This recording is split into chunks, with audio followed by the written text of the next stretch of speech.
So, hello. I am speaking with Alleyne today, who is a comic book artist. Hello, Paris. Hello.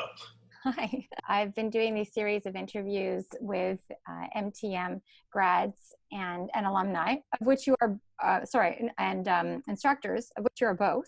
So I'm just wanting to ask you some questions and just have a chat, which is very informative for anyone who's interested in this industry. So I guess first I'd like to ask, I saw that you made a post on Instagram the other day about some new personal work that you're working on. I was wondering if you could tell me about it. In terms of personal work, I don't have maybe a ton of things going on right now, mostly because right now I'm working on a few projects that are getting started that technically I can't talk about yet. And there's an independent project, like an independent comic that I've been coloring that is it's being funded on Indiegogo, and it's just it's working along. It's slowly we're getting through it. But there's that, and unfortunately a lot of the projects that I'm actually currently working on still haven't been formally announced, so can't say too much. It's just that I'm working with a former group of people that I worked with last year that we did fairly well with. So yeah, I was kind of keep it going on another project. Right. So have you had more time during this pandemic to work on some personal work?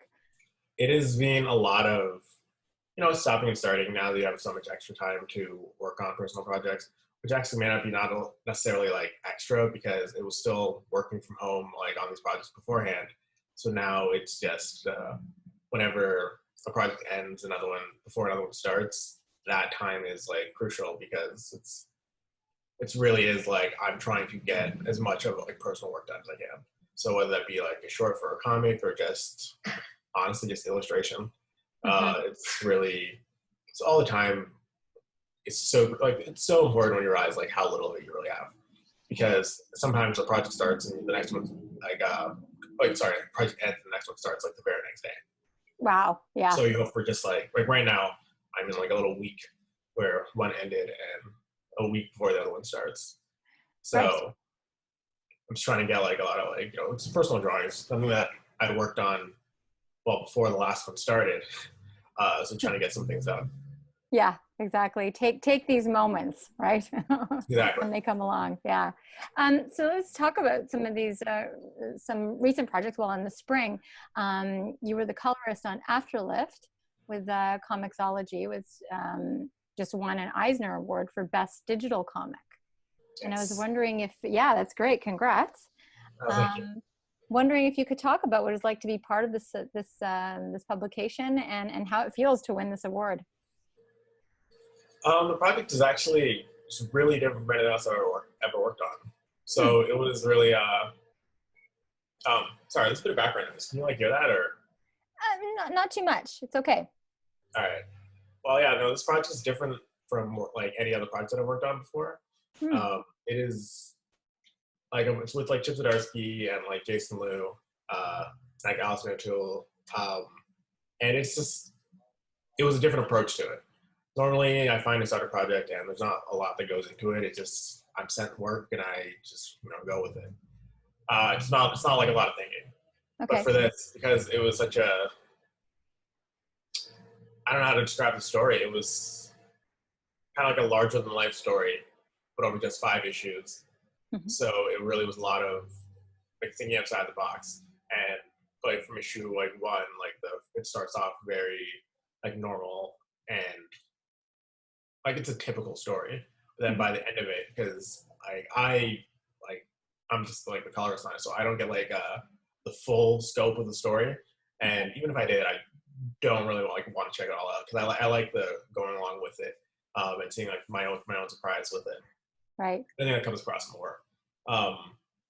So yeah, it was just every issue was different, and every beat of the story was a different mood. So I tried to apply a different look to each part of it. And I was glad that some people were able to notice it. because it let me know I was like doing my job and I was doing it well enough that at least the ideas were coming across. Right.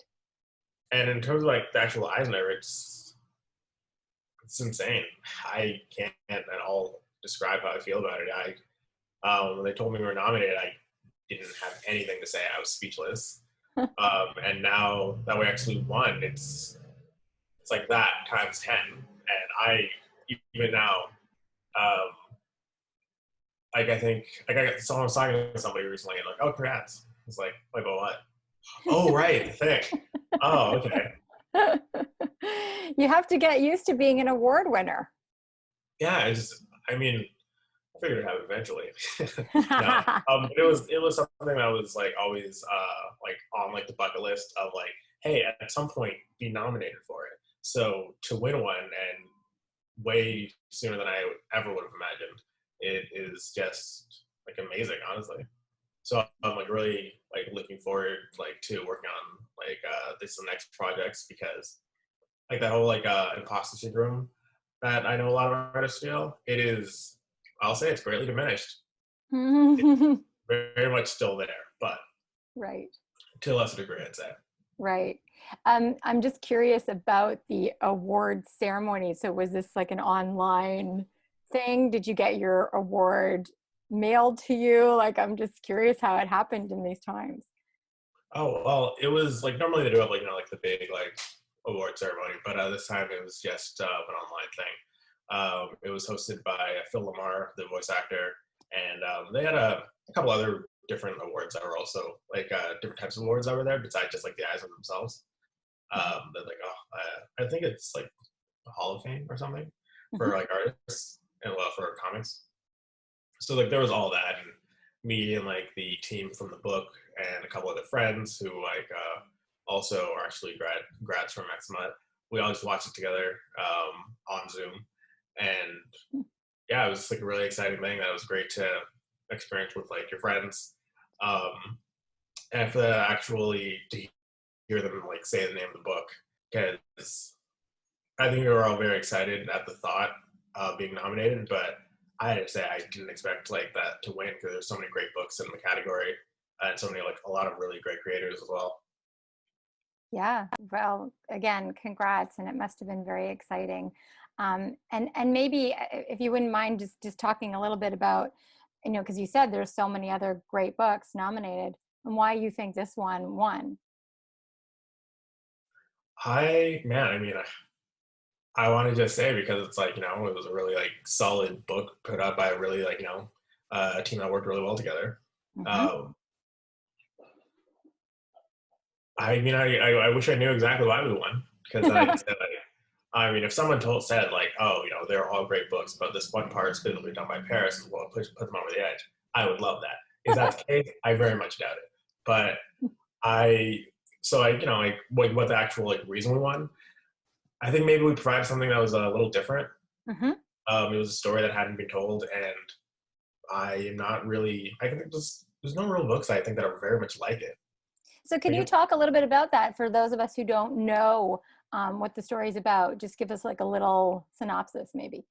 Oh, Afterlift. It's about she's basically an Uber driver, Janice Chen, and she takes a fare one night, and it turns out that it was for a demon, and she is now being tasked by him to escort a soul to hell. So it's like using like a rideshare app to hell. But yeah, then the idea, like when they presented it to me, I was like, all right, that sounds fun. Yeah. But then it actually gets really deep, and it comes very much out of nowhere. So it takes what is like a fun idea, but also makes it serious. And I think like they married the two ideas like really well, and like with me doing like the colors on it, it was a lot of trying to find the right balance. Yeah. So I mean, I'm not going to get too much into like what happens with the story because it's only 5 issues. It's on Cosmixology, and I think that it is really worth a read. And without me saying like showing too much bias, but it is an award-winning book, so yeah, exactly. At least. Well, I just wanted to give a little bit of a teaser, you know, because you know how on the Oscars they show like little snippets of the movie, right? So I wanted you to do that so that we're all like, oh yeah, we got to check that out. For So sure. yeah, that's great. It's like every Uber driver's nightmare. Oh yeah, I can imagine. Oh my God, um, yeah, seriously. yeah. So you were also the colorist on Marvel's Crescent and IO. I hope I'm saying that right. Um, can you tell me, so you spoke about that with Afterlift, but can you tell me about the choices you make as a colorist when you're working on each of these projects?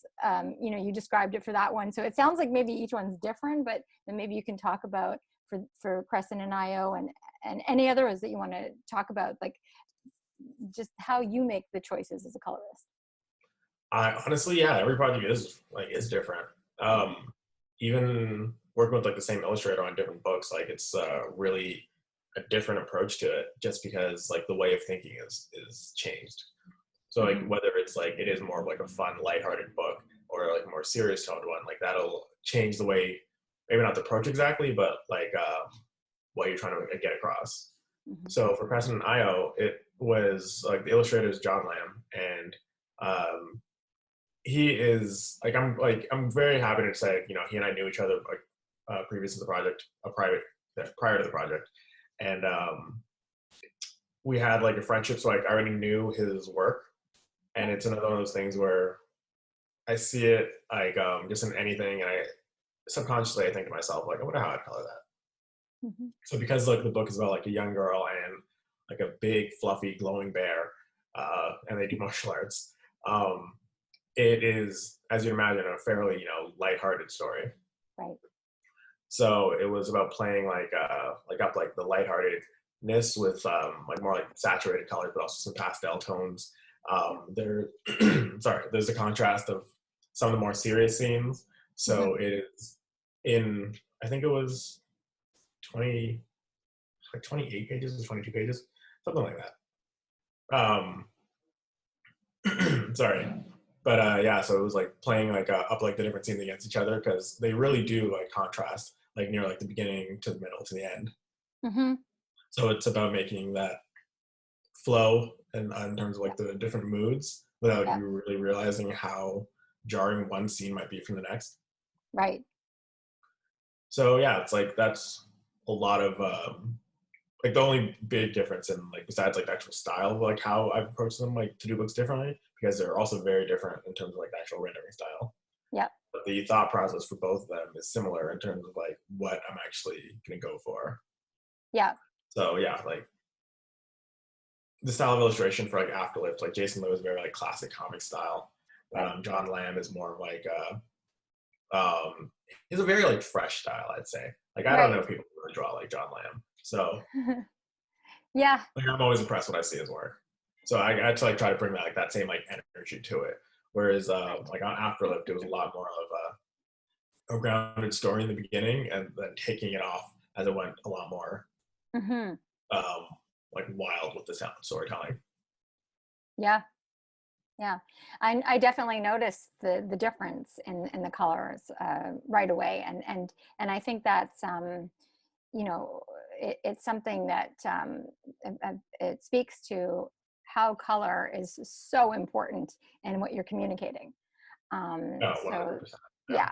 yeah, and I don't, you know, I mean, I don't like to assume in these interviews and these, for the audience that people know about this, you know, because this could be people who really know a lot about this stuff and people who are just checking it out, and just how much goes into, you know, color theory and you know, the very particular and specific choices that are made for these projects, you know, and how much thought does go into it. Oh yeah. See, that's like again, because like I've sat with people who I've like I've colored their work, and like we've actually like been in person, like talking about the project, and it's a lot of like, oh, maybe try making that purple. I'm like, kind there's a thought process that goes into it. Yeah, So yeah, it could end up this color, but like, you know, we have to go for like what feels right with this, and like yeah, what gets a message across, because not everything is just about like, you know, how fancy the coloring can look. It's about the storytelling. It's about like getting the right like right, mood and atmosphere and tone. right. Um, So it's a lot of that. Like that is like the whole like thinking process, and I think that kind of takes something from just like a comic that's just colored to a comic where this color actually works with the story. Absolutely. Absolutely. Yeah. So you also illustrated a book, so it's kind of veering away from comics, called Freedom of Expression for the Lorimer Deal With It series, which deals with real world issues in real ways for teens. That's their words. Right. So this is kind of a departure from comics. And so I'm just wondering what it was like to work on this project, and if you can talk a bit about the series and how you became involved with it. Well, actually, involvement with it was actually really quick. A friend of mine, he had heard of the project, and he just thought I sounded right for it. So he gave them my information. They got in contact with me. I heard about it. I thought I also sounded right for it. So we went ahead and we did it. It was a really enjoyable project, I'd say. It is one of those things where, and I know that we're stepping away from comics, but like to take it back for a second, comics really prepares you for other types of illustration because it's a lot of drawing really quickly because they have like a very like tight schedule of like a full issue of comic in a month. So if you can draw that to do these like just like illustrations like with very few like backgrounds in some of them, or some of them are just like comic strips, and to have a lot like longer of a schedule, it makes like hitting the deadlines like super easy. Nice. So yeah, working on this project, like it was I really enjoyed it. It was really like, I don't want to say it was easy, but it was a really like smooth flow, I guess, through it. Like talking to the editors on it, they had like what they wanted, and I was able to provide it. Doing like the roughs didn't take, again, like a lot of time at all because I'm so used to like a much faster pace. Right. So in terms of actually like the content, I really enjoyed it because the whole idea was to have really like diverse looking people in the book, and that was like diverse in terms of like people of different races. Some people like people who weren't differently abled, people who were of like different like sexual preferences, and it's about like, and it was just illustrating them all like together. And some were like protesters, some were just students, some like, and there was like a fairly large age range between them, like between like everyone there. So it was kind of like a nice balance. And it was, I think there was just like a few things where it's like, hey, throughout the book, we'd like to have this group of people represented. And I was like, that's done, easy, like no problem. It's already something I'd like to do anyways. Because I guess it's just giving giving space for like maybe like underrepresented groups. And so this book specifically about that, and I was like, you guys came to the right illustrator, because that's something that is a big like important deal for me, like every time I'm working on something. Yeah, absolutely. So it sounds like it was rewarding to be able to do this. And you said you were the right person for the gig, and it sounds like it you were. It was really nice. Like like the writer on it, she invited me out to one of the like the book launch. And it was like great to actually be able to talk to people about it, and like to see people who like really like appreciate what the content was, which was really the goal the entire time. Yeah. And yeah, no, it was really nice. It was a really nice reception. Yeah, it sounds like something we should all be reading right now, not just teens. Oh yeah, I mean, I know it was something where I definitely, as I was going through it, I was like telling people close to me, I'm like, there's a lot of important ideas in this. So I really hope more than just like kids are reading it. But if at the very least, if kids are reading it, that hopefully like they are, as they get older, they're still sticking with these ideas. Yeah, absolutely. It's so refreshing to see this kind of content coming out aimed at young people, but because as as you're saying, when they get older, right? So the younger we can start talking about these issues and representing, all the different people who live on this planet, and that the better off we are later on. Yeah, exactly. Yeah, so I was really it was great to learn about this series. So another great project that you've worked on for sure. I wanted to just go back a bit and talk about how you got into this profession in the first place of going into the comic book world. It's not something that I would say people say, oh yeah, it's an easy job to have. Like, why did you choose this? Do you mean like before I went to like Max Mutt or like afterward? Yeah, before, like kind of going way back then, when kind of the moment was, or when you just kind of thought, you know what, I got to do this. Just talk about what that was, that moment, or maybe it was a series that led up to it. Just why you chose to do this. I think well, before going Max, it was just simply like the love of it, and it's like I love doing this. I can't imagine doing anything else for like every day of my life. Right.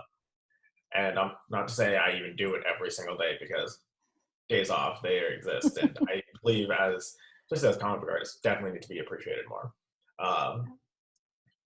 So from there, that's how sorry. Well, from there, that is actually how I ended up at Max. I went through the program back when it was still just 3 years. And like from there, it was just working really hard to like network and like post my work online and try to get people to see it. I got my first like 6-page backup in a story for like this independent writer in England, maybe a month before graduating. Wow, nice. And then I did like a full like issue for some Toronto people. I think maybe in like 2 months like afterward. The work was atrocious. Like looking back at it now, but I guess that's like relative. Yeah. But yeah. So from like there, it was just a lot of like, oh, if I don't have a job right now, let me try to work on something on my own so that people can see it. And I might post it online, or maybe I show it to like an editor, or just respond to like there was this like I think it was a message board that I was told about, and I don't even know if it's still running. I don't remember the name of it either way. And I got a few jobs from there. So it was Jesus. Do you need some water? Apparently I'll just drink more of this. Yeah, do it. Yeah, jeez. Yeah, it was a lot of just slowly trying to, I guess, push forward. I went to a couple of like American cons and just kind of showed my work there. Met some new people, and from there, we were keeping like different relationships going. And eventually, I started because I always enjoyed coloring. It was mostly because I loved seeing my work in color, but and sometimes people would ask to color my work, but eventually they became like few and far in between. So I decided to just color my own work. I was like, I'll get better at doing this, so I can, if I want to see it in color, I can do it myself. Right. And then I started running out of line art because I couldn't draw as fast as I could color. So I started asking friends. I was like, hey, can I color your work? Just because I want to practice. Yeah. And that kind of built up. Eventually, I started doing like some color commissions for people. And then at one point, I got a couple emails, and it was like, hey, we want someone to do like colors for some covers we're doing. And that started off, like I started doing coloring covers for like Cabinet Canuck with a chapter house. And then eventually they asked if I wanted to like the interior. Yeah. And I did that, and it turned into, I was really happy with the work I was doing at the time. Now, definitely not. But the thought process was all wrong, but I digress. But that afterward, that really inspired me to start working on my own projects.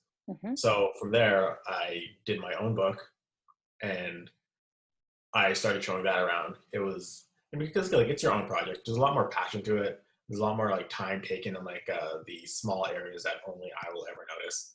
Right.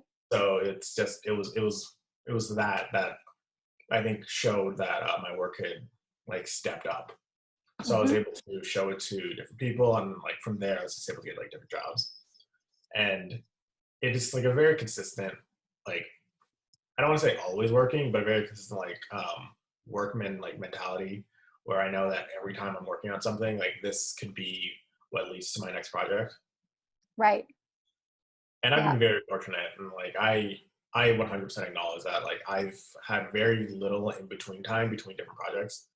Like I've been fortunate enough to say like I'm working on a project. It'll take me about 2 months. And when the project is over, I don't really have another job. But then maybe a week before the project ends, I get an email, Yeah. and it's like perfect. There's my new one. And then Right. as that one's ending, I get another email. And so it just very conveniently worked out. So I've had some overlap where it's like, oh, I've been working on this project for about 6 weeks, and this other big project is coming up. And there'll be 2 weeks, so I'm working on both at the same time, and I'm going to get very little sleep done. But in the end, it's because I have to do it because I'm not going to let the quality of it slip. Right. So I have to, like, make sure that this project stands out, even if I may not have as much time like as I did near the end as I did at the beginning. Right. But yeah, so like, in terms of actually how I got into it, it was networking, posting my work a lot, and I guess really just sticking with it. It's very difficult. Yeah. Like the thought of saying it's well, yeah. I don't think anyone has the idea that comics are easy to get into. Mm-hmm. It is a complicated industry, and there's things I learned at Max that helped me with it besides just the art stuff. Yeah. Because he was even the whole team environment Mm-hmm. that is really there in concept art and animation isn't in comics. So being at Max, I really learned this self-reliance that I didn't have beforehand because I was coming straight from high school when I went to Max Mutt. Right. So it was small things like realizing I had to maybe wake up early to make sure I get something printed before class, or even just oh, I need to make sure I have enough newsprint, and that was just things I think if I wasn't doing it, then it wasn't happening. Right. So we're working in actually as a freelancer now, it's well, if I don't respond to this email and I don't get this stuff done today, then it doesn't get done. I don't have anyone else I can say they'll do this part and I'll just finish it up. It didn't get done. The project may be late now, maybe delayed. Or point is, I'm the one to blame now, and I don't like people pointing fingers at me. So I want to get my work finished. Right. Right. So you're saying, if I'm understanding you correctly, that going to Max is it helped you holistically becoming an artist, right? It's not just the skills, but it's about being a freelancer. It's about responsibility and accountability. Yeah, exactly. Yeah. And I think I remember when I was in first year, and I could be saying this totally wrong, so I hope I'm not. But there was, I don't remember what class it was, but someone said oh, the point of this is to learn how to see, to learn how to see properly. Mm-hmm. And I was I don't know what this means. This sounds pretentious, and I don't agree. Just because again, I was young and I was very contrarian for no reason at all. But then there was a point where it did click, and I realized oh my gosh, I get it. And of course, I was never going to admit it, but it was I understood what they meant at that point. And afterward, everything that I've done in my career afterward has been affected by that. It's oh, I'm making sure that I'm looking at this properly. I understand what I'm looking at. Right. So, especially in terms of color, because there's so many things I see, just other people doing with color, where I'm you don't get it exactly. You don't have the color theory. You're not coming at it from a learned background. Yeah. And yeah, some of that comes practice and time, which hopefully it does to everybody. Mm-hmm. But there are certain things that I guess I can have to learn through, I guess, faults and mistakes of my own, because they were very easily just taught to me. Mm-hmm. And all right, here's how you do this, and here's why you should think this way, or here's how to do these different things. And so yeah, that definitely helped me kind of kickstart what I was doing, because it helped me push past all that learning process on my own, which can take me far longer. Yeah, yeah, and that's something that I've heard actually from speaking with other grads, is that they didn't realize at the time why they had to do what they were doing at Max, whether it was just repeating things over and over again, or just a certain having to learn painting skills or having to learn, and then later on going, okay, I totally get why, Oh, because it served me so well in my career. And that's something that, we stress at Max is, we're not training you for a job, we're training you for a career. right. And I mean, I'll that's say, like, since going to Max, I haven't painted once, but there's a lot of things that we have to talk about in the class, and like how to do like shadows properly, how like colors work against each other. Yeah. And like that is something I use pretty much every day. So yeah. it was, I mean, like, because like I don't paint mostly because I'm so bad at it, but like that, like the fundamentals like that we were taught there, I've carried on. So I can say like, oh man, I don't like that class just because I'm so bad. I can say I definitely learned a lot. Yeah. I was actually referring to a concept artist who was talking about that, because concept art, they do the painting. So Right. That was what I was referring to. But yeah, anyway, I was hoping you could actually speak about some of your, so another project where your art appeared in Black Comix Returns. And I was wondering if you could talk about being a contributor on this project, and why this type of publication is so significant, particularly right now. That was actually like when I was younger, I don't remember how old, because I don't remember when the first version of the book came out, like just Black Comix. But I saw it, and I remember seeing it online. I really wanted the book. I think it was 2010. Oh my god, forever ago. Yeah. But like I really wanted it, and it was something where like I saw it and I realized I'm like, I want to be in this book. I do not have the credentials to be in this, but I would love to if I could. And then throughout the years, I didn't realize that I'd become friends with one of the people who actually organized the book and like put it all together.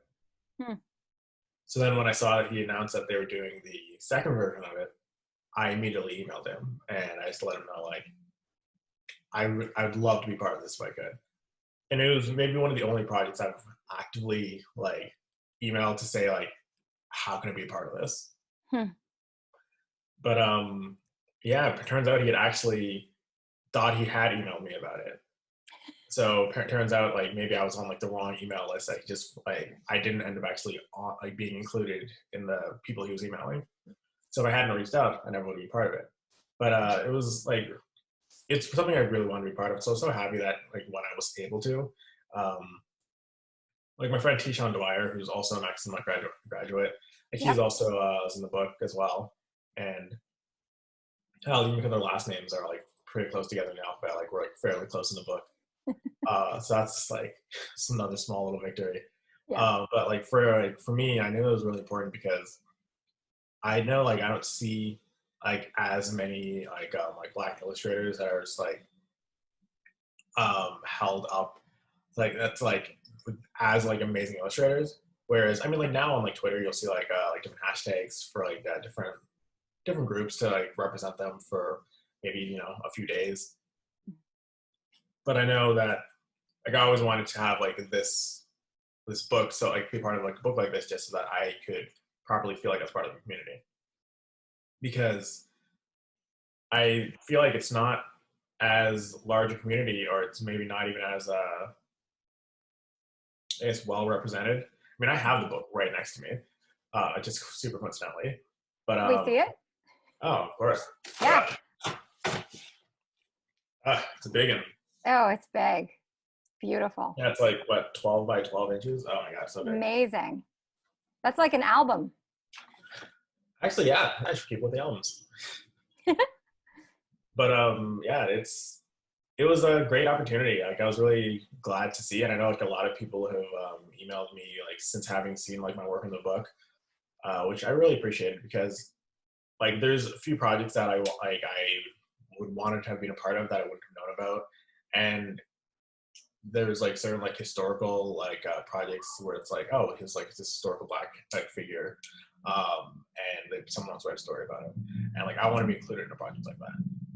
There's different things that are all tied to, I guess, partly who I am. That like I see that as like something really important. Like I want to contribute to it. Like I want to say like somewhere down the line that like I've added to this. Yeah. So being part of this book really has like definitely helped me out with that. And it also, I think it shines light on a lot of like Black creators, and I think that's really like important because I feel like it's something that I don't want to get too political with it, but That's yeah, I okay. believe that like there should be more representation, and like I Yeah. don't want to lose out on a job because of like my race potentially, but like this is it's something that potentially I can get a job because of it, and I am very willing to do that. Especially if it's like something where it's like I know that like this experience, like this background, actually is going to play into what I'm doing, and like help inform what I'm working on. Yeah, absolutely. No, I hear what you're saying, and I think that you know, that it's significant to be involved with something where I think you're part of change. You're part of a positive change, and that's really meaningful, right?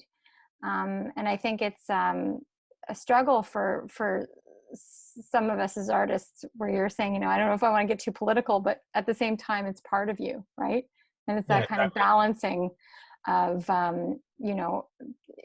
don't want to lose jobs, but hey, maybe it gains me jobs. So, I don't know.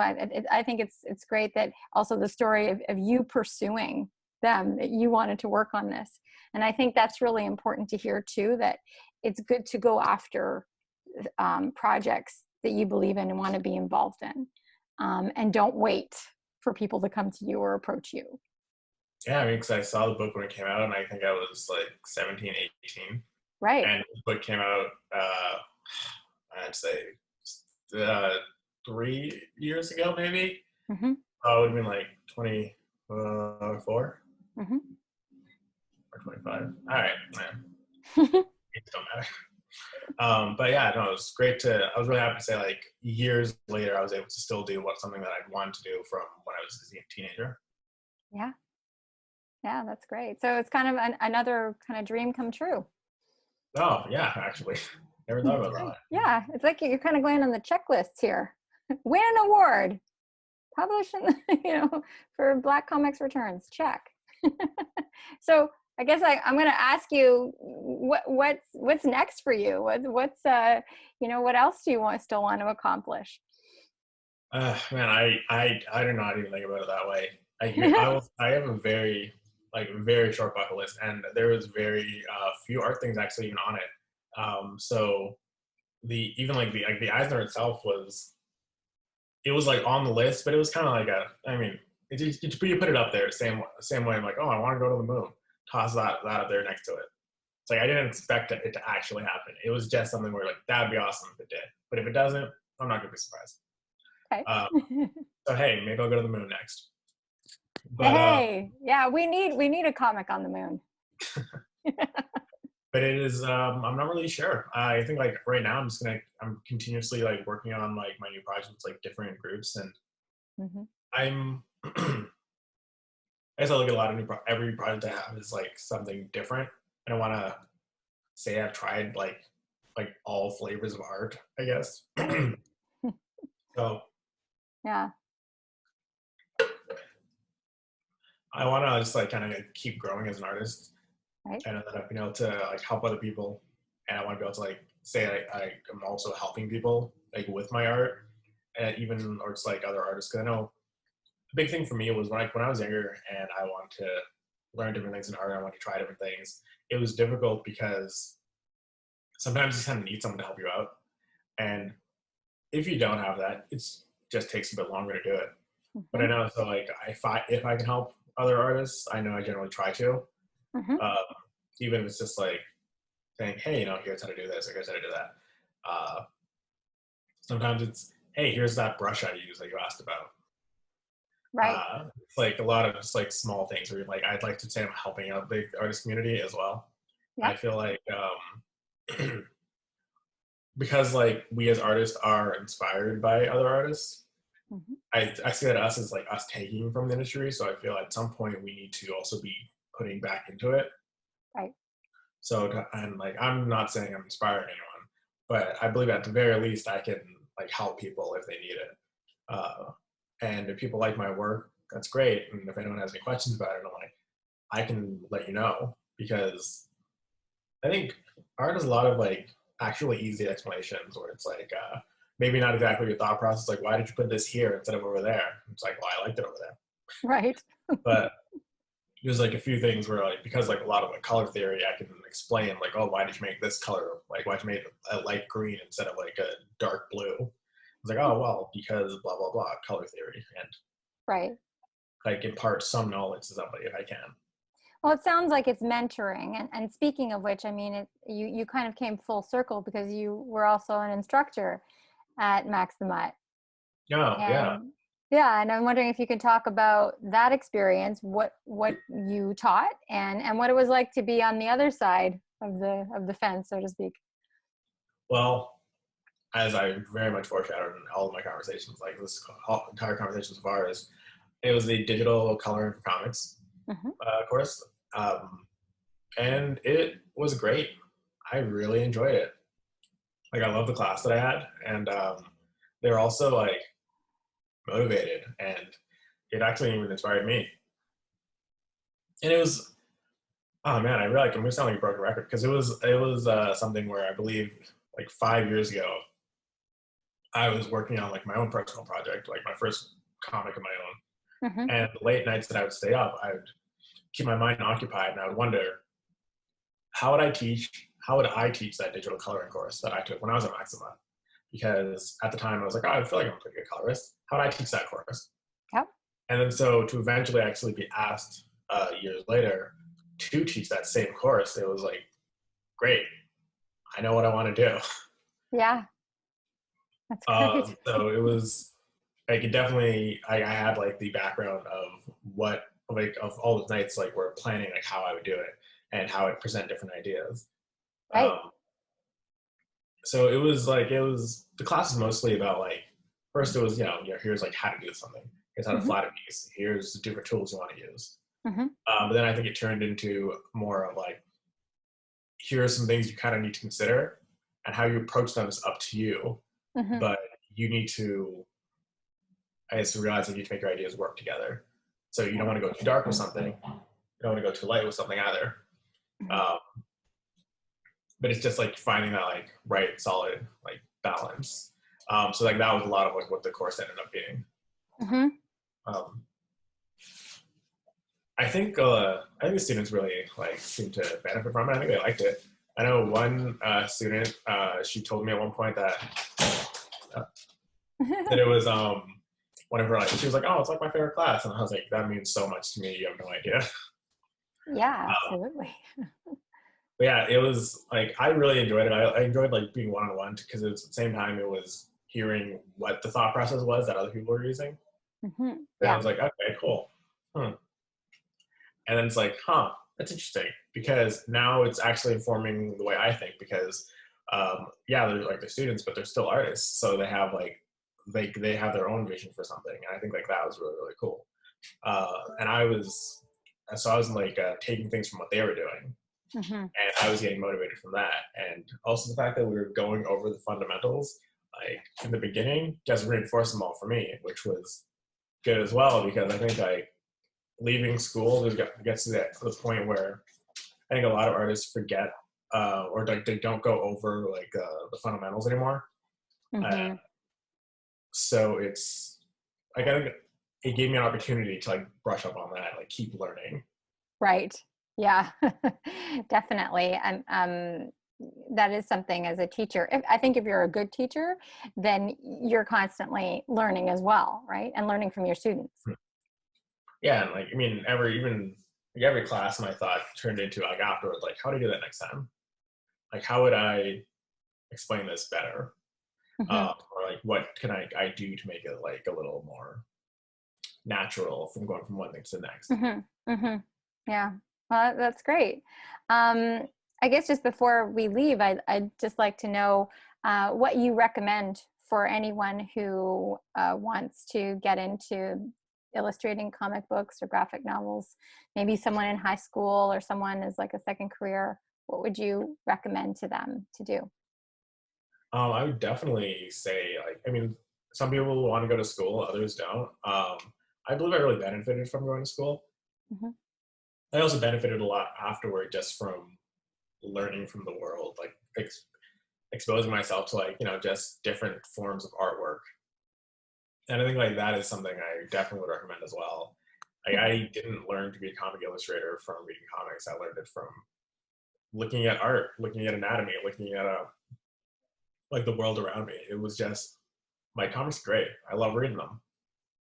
But I believe like to be like a really informed artist, there has to be like more going on. Right. So to like take different like references from like different things, be influenced by like whatever you can, and work really hard because like and I know like my fiance is not a fan, but like I love working a late night because it's just feels like things are coming naturally. Like the world is like quiet and it's like me and my art is all that's going on. Yeah. And so like that, like when you get to that point, it doesn't even feel like work. It's just God, I'm just like trying to keep going, and it just is coming out naturally. So like I really would just have to say like people are willing to work hard, then they can pretty much accomplish like what they'd like in comics. Trying like to like find like a style never was really much concern for me. It was just like I wanted to keep growing. So I'd find I'd look at like a lot of different types of artists who may not even necessarily their work didn't look anything like mine, but I wanted to kind of like grab a little bit of like something that they had, a little bit of their energy, whether it was like, oh, the way they, I don't know, drew balloons versus the way this guy was drawing a car. I was like grabbing little things from different people, and like that was kind of helping like inform the way like other people see the world. Because and then like so the way that I was portraying like the way I see the world like on paper, like that was becoming a lot more well-rounded, I'd say. That sounds like some good pieces of advice. I think, particularly for me, what stands out is learning to work to your rhythm. I think during school you don't have much choice, but definitely when you're a freelance artist, I think that's really important to follow the rhythm that works for you. And I know a lot of artists, where myself included, nighttime is great because it's like you said, the world is quieter, and I find that I can really dial in, and that's when my energy gets going. And I think that's important to pay attention to. Oh, exactly. I mean, I'll say there's some days where I start working at 9 o'clock, and from 9 to like 6, it is like I'm doing my best to get the job done, but it is just not coming out well. Like it's not coming out smoothly. But then like I know to myself, it's like, all right, I don't have to freak out because sun goes down, I get back to work, and it's like project done in like an hour. Yeah, it's interesting, eh? Yeah, which is Well, like there's some days, like there's some like Wednesdays where I'll just like not work on a Wednesday, because I know that I have like a virtual art hangout in the evening, and so I'll just do my work then because we'll speak for a few hours and it just comes out really easily. That's great. So I want to thank you for speaking with me today. This was really really great for me to hear what you're working on and about your path to getting to where you are, and also hearing about all the check that you said you don't really, but you kind of did think about. So yeah, it's great. And congrats again on the Eisner Award. That's really exciting and amazing. And so if people wanted to check out your work and find out more about the projects you've been working on, where can they go? Because I'll put that down below. I mean, my biggest thing I tell people, follow me on Instagram. I'm pretty active there. I'm trying to get into Twitter. I'm doing my best. It's a thing. I'm trying. Yeah. So what's your tag or your handle? For everywhere, I'm just Alleyne. Okay, great, simple. So like, yeah, it's really easy to find me if anyone actually cares to look. But like, there's that. I have like a Facebook art page. I think I have an art station still. But pretty much, if anyone just Googles like my name, there's everything there. Yep. But yeah, I'm always like open to sharing art, talking about art, and looking at other people's art. Wonderful. So I'm on everything. That's great. Well, Paris, thanks again for speaking with me.